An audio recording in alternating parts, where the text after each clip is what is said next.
Hello, this is Microphone Media. Please like, subscribe, and share. Thank you.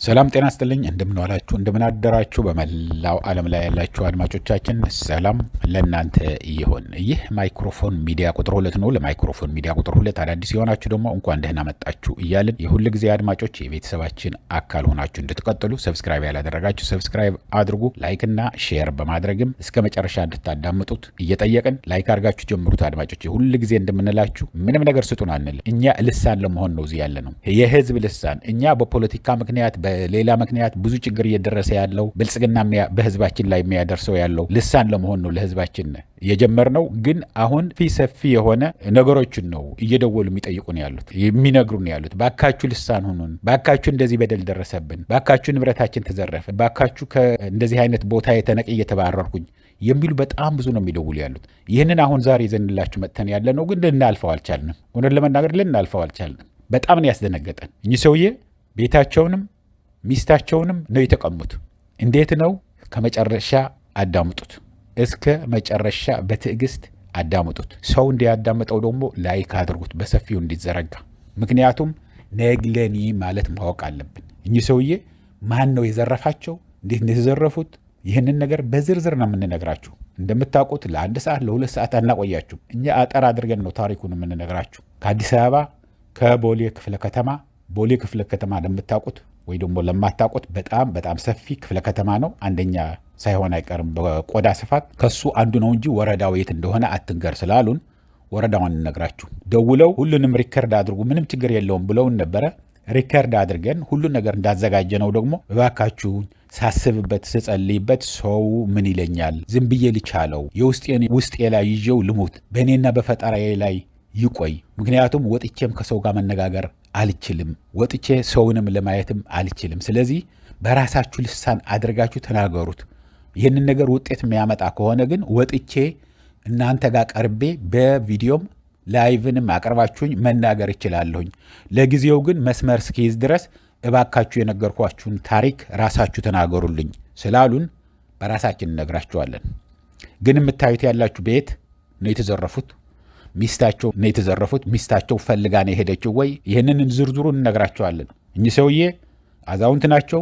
ባለቤታቸው ወጣት ነች። ለምንድን ነው ወጣትን ያገቡት?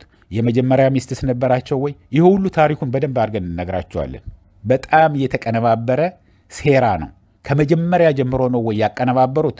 እሱንም ትሰሙታላችሁ። ወይስ ዝም ብሎ ሳይታሰብ ድንገት ነው ወይ የሆነው? እሱንም ትሰሙታላችሁ። ግን ከመጀመሪያ እስከ መጨረሻ አዳምጡት። ሰው እንዲያዳምጠውንም እንደነገርናችሁ ላይክ አድርጉት እያልኩኝ ወደ ዝርዝሩ እንለፍ።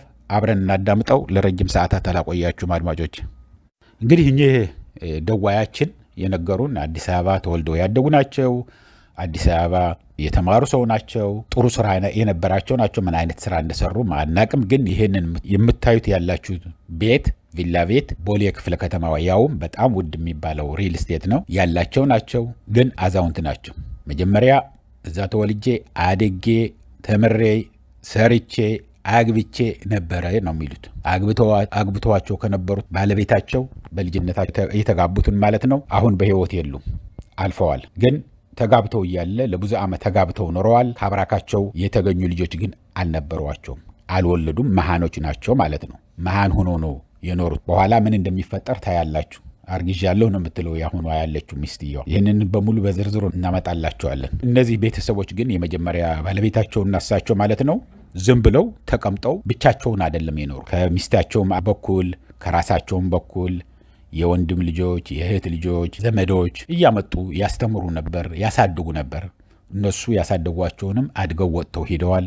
እኚህ ሰውዬ ግን ባለቤታቸው ሲሞቱ ብቻቸው ነው የነበሩት እና አንዲት ጥሩ ታማኝ የሆነች ሰራተኛ አለች ተብላ አምጥተው ያስገቡላቸዋል። ሰራተኛዋ እንደገባች ታሪኩ በደንብ አጥንታ የመጣች ነች። እኚህ ሰውዬ በጣም ሀብታም እንደሆኑ፣ ቤቱ የራሳቸው እንደሆነ፣ ብቻቸው እንደሚኖሩ፣ እየመጡ የሚጠይቋቸውም የራሳቸው ልጆች ሳይሆን የወንድም የእህት ልጆች፣ የዘመድ ልጆች ራሳቸው ያሳደጓቸው ናቸው። ምንም እንኳን በሳቸው ስም ቢጠሩም የወንድምና የእህት ልጆች ናቸው እንጂ ከአብራካቸው የወጡ ልጆች እንደሌሉ ይሄ ሁሉ አጥንታ የመጣች ነች።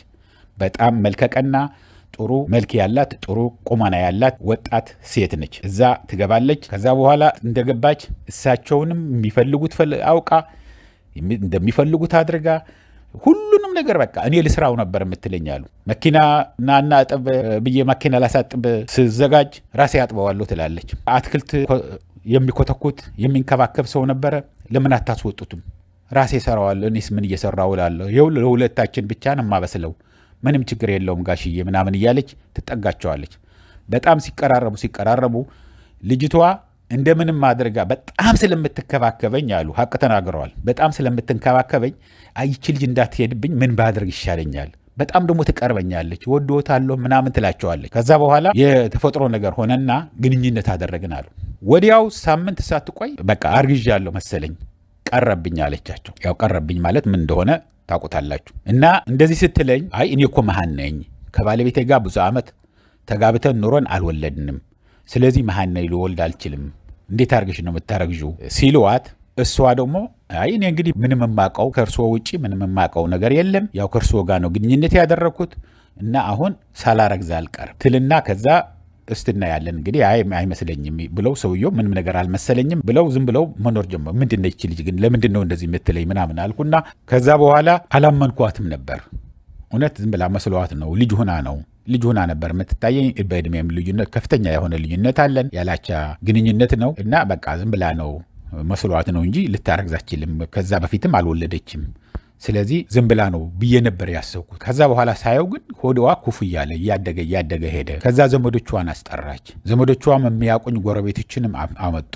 አይቺ ልጅ እንግዲህ ያው አርግዛለች፣ ከእርስዎ ጋር ነው ግንኙነት ታደርጋላችሁ አይደለም? አዎ አልዋሽም ብዬ እኔ ደግሞ አዎ አርገናል። ታዲያ እርስዎ ነው ዝም ብሎ ከሚወለድ ጋብቻ አድርጉ፣ በባህላችን ነውር ነው፣ ዝም ብሎ መውለድ ጥሩ አይደለም። ለእርስዎም ዝም ብለው እንድትንከባከባቸው ለሁሉም ነገር እንደ ባለቤቱ ሆና ተንከባክባ ለልጇም ስትል፣ ምክንያቱም እርስዎ ሲኖሩ ልጇንም ጥሩ ሆኖ ያድጋል፣ ተንከባክባ ታኖረዎታለች። ስለዚህ አግብተው ብትወልድ ነው የሚሻለው። ዝም ብሎ በዲቃላ ነው ወይ ከውሽማቸው ነው የተወለደው ምናምን ከሚባል ተጋብተው የተወለደ ነው ቢባል ነው የሚሻለው።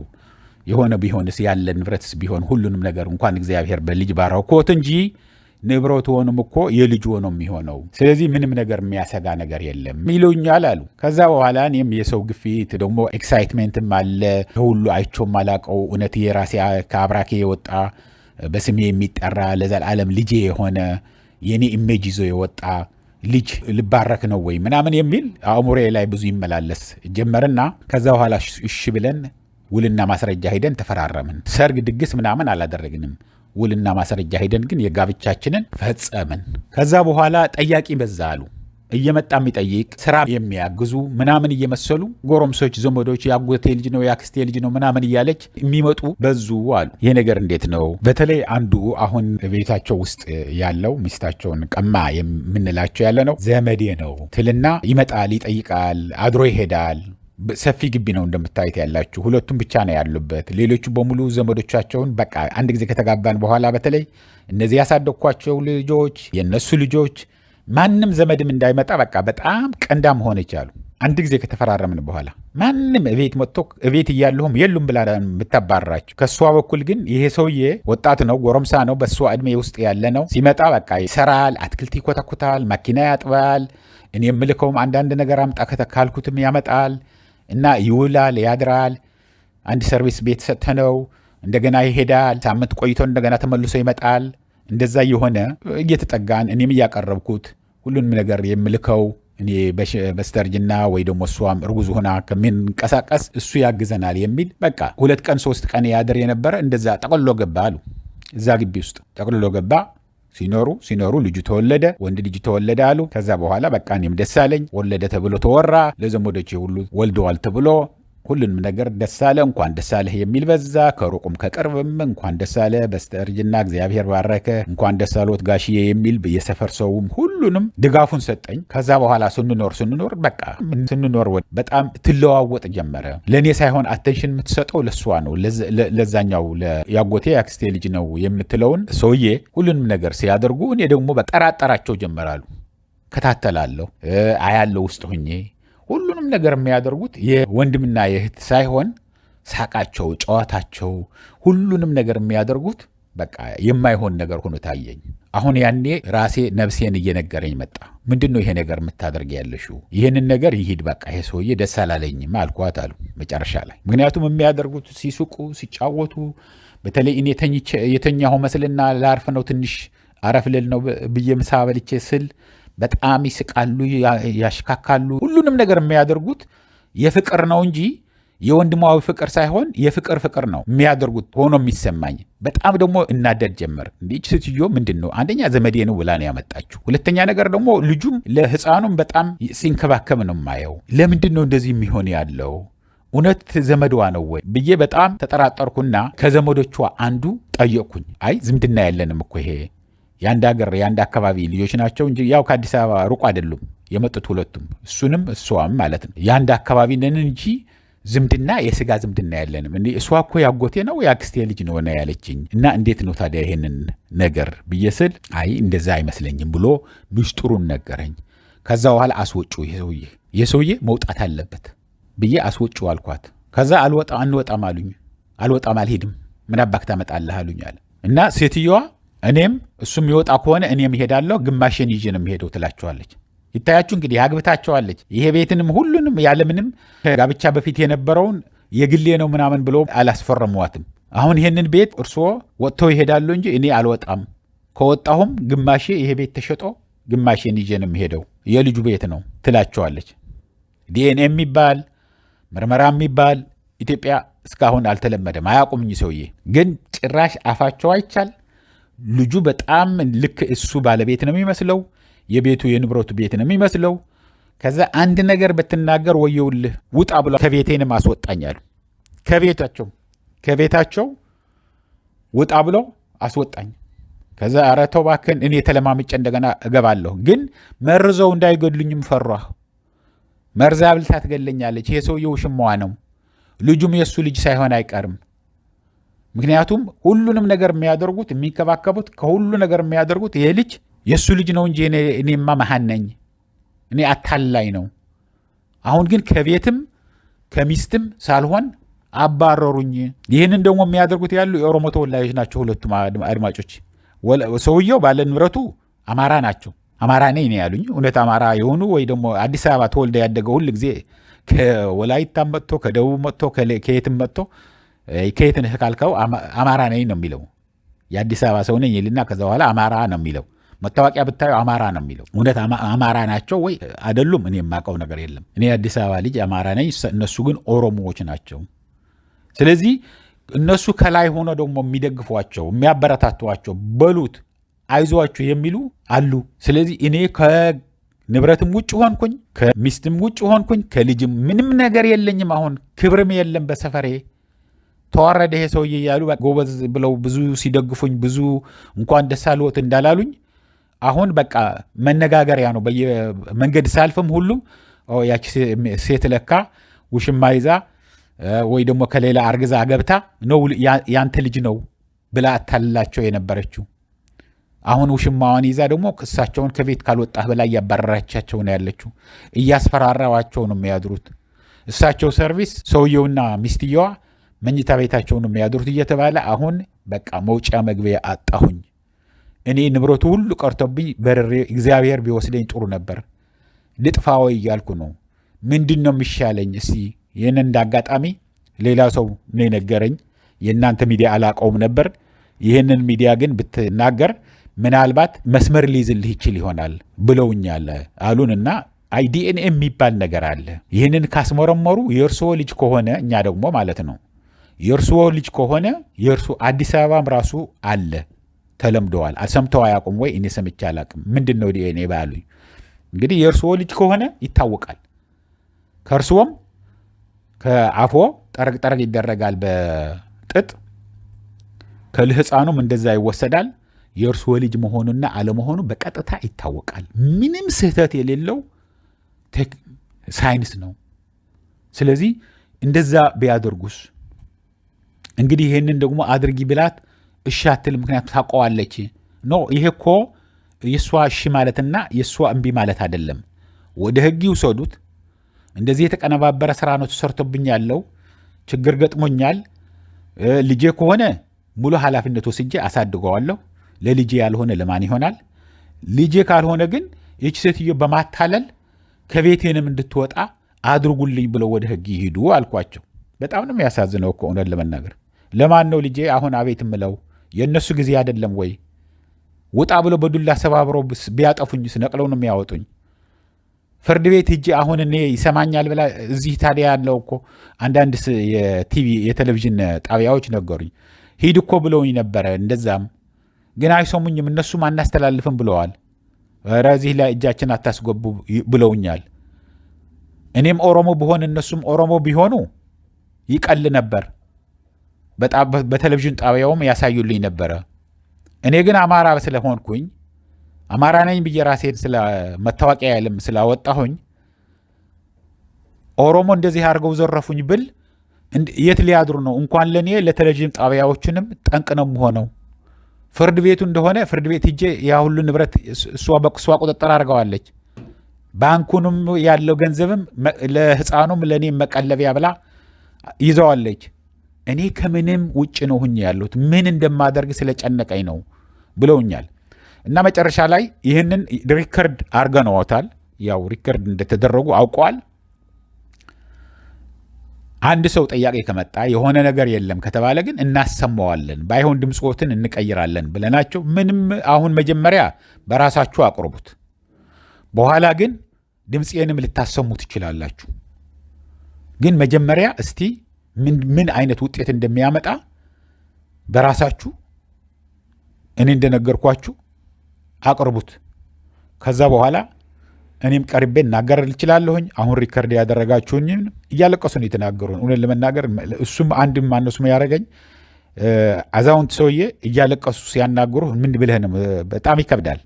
እንዴት አድርገን እንደምናቀርበውም ጨነቀን እንጂ ከፍተኛ የሆነ ስቃይ ነው ያለው። አድማጮች የእኚህ ሰውዬ ታሪክ በጣም ሰፊና ረጅም ነው። ብዙ ዝርዝር ሰጥተውኛል።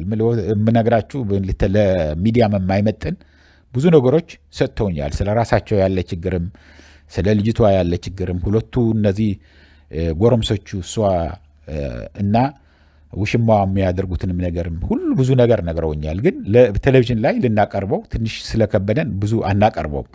ለወደፊቱ ግን ህግ ላይ ካቀረቡት እንደነገርናቸው ወደ ህግ ከወሰዷት ግን ይህንን ቪዲዮም እንዳለ ሪከርድ የተደረገው የእሳቸው ንግግርም እንዳለ ለፍርድ ቤቱ ለመላክ ዝግጁ ነን።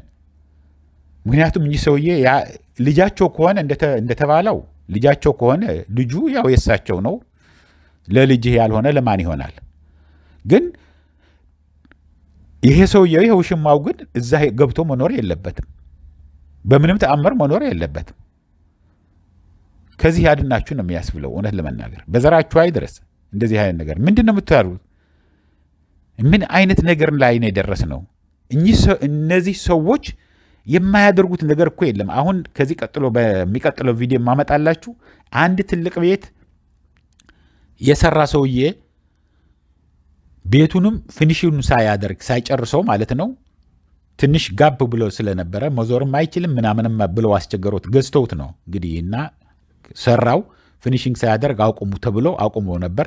ከዛ በኋላ እነዚህ ስኳተርስ ዝም ብለው ዘለውም ይገባዋል አይደለም እንጠብቃለን ብለው 3 ፋሚሊዎች ውስጥ ገብተው ይኖሩ ነበር። እዛ ከገቡ በኋላ የተደረገውን ጉድ ነው የምትሉት። ፊኒሽንግ ከላይ ሆኖ ከላይ የጨረሰ ግራውንድ ፕላስ 3 ነው እና የጨረሰ ወደታች ሲወርድ የገጠመው ሰው ጉድ ነው የምትሉት። እንግዲህ መጥተው እዛ የሚሰፍሩት ከተለያየ የኦሮሚያ ክልል አካባቢ የመጡ ጎረምሶች ናቸው። ሆን ተብሎ እነ ሽመልስ አብዲሳ ኑ ብለው ነው የሚያመጧቸው መሀል አዲስ አበባ እነሱ ገብተው እንዲሰፍሩ። በደንብ የሌለ የማትሰሙት ነገር የለም። የማይሰማ ነገር የማይሰማ ጉድ የለም። እውነት ለመናገር የአዲስ አበባ ሕዝብ ምን ያህል ግፍ እንደተናገረ በኢህአደግ ላይ እኔ የፈለጋችሁ ያርጋችሁ ተርጉሙት። በኢህአደግ ጊዜ እንደፈለክ ወጥተህ ገብተህ እቤትህ የገባ ተከራይ አልወጣም ምን አባክ ታደርጋለህ ብሎ እንደዚህ የሚያደርግሃል። በኢህአደግ ጊዜ ቢሆን እንደዚህ ይቺ ሚስት የማንም ብሔር ይሁን እንደዚህ አድርጎ ከንብረታቸውና ከቤታቸው ውጣ ብሎ የሚያስወጣቸው ታሪክም የለም። ፖሊስ አምጥቶ ቀጥታ ነቅለው ነበር የሚያወጡት ሰውየውን። ይሄ ጉድ ነው እኮ ታይቶ ተሰምቶ እኮ አይታወቅም እንደዚህ አይነት ነገር። ይህንን ነገር ላይክ አድርጉት አድማጮች፣ ሰው ይስማው። ብዙዎቹ ደግሞ የአዲስ አበባ ነዋሪዎች ችግር ካለባችሁ በግላችሁም ማንኛውም አይነት ችግር ደረሰን በተለይ ደግሞ በብሔራችሁ የተነሳ ዝርፊያ ከተፈጸመባችሁ በደል ግርፊያ ከደረሰባችሁ ላኩልን። እንደኚህ ሰውዬ ልሳን ሆኑ። ለሳቸው ብቻ አይደለም እርግጠኛ ነኝ እኚህ ሰውዬ አሁን እንደዚህ ስለተናገሩ 20-30 ሰው ያው ሚስታቸውና ቤታቸው ላይ ሆን ይችላል ግን በእነሱ ላይ የደረሰ በጣም ብዙ እንደሚደውሉልን ምንም ጥርጥር የለኝም። በየቤቱ ታፍኖ ቁጭ ብሎ ያለ ብዙ በደል አለ፣ ብዙ ችግር አለ፣ ብዙ ዘረፋ አለ። 5 ኮንዶሚኒየም አለ። 3ቱንም ወደኛ ስማችን ካላዞርኩ ብሎ እኮ ያስዞሩ ናቸው እነዚህ ሰዎች። ስንት ሰውየውን ወሰዱት፣ አሰሩት፣ ገረፉት። ስንት ኮንዶሚኒየም ነው ያለ? 5። 3ቱንም ወደኛ አዞር እንደገዛ ነው አስመስለ። ከዛ በኋላ አዙሮ 2ቱንም ነገ ሌሎች መጥተው ደግሞ 2ቱንም ኮንዶሚኒየም ይወስዱበታል። ይህንን እያልኩ ለአሁን እዚህ በቃኛል። እስከሚቀጥለው ጊዜ ድረስ ሰላም፣ ደህና ዋሉ፣ ደህና ደሩ። ቻው።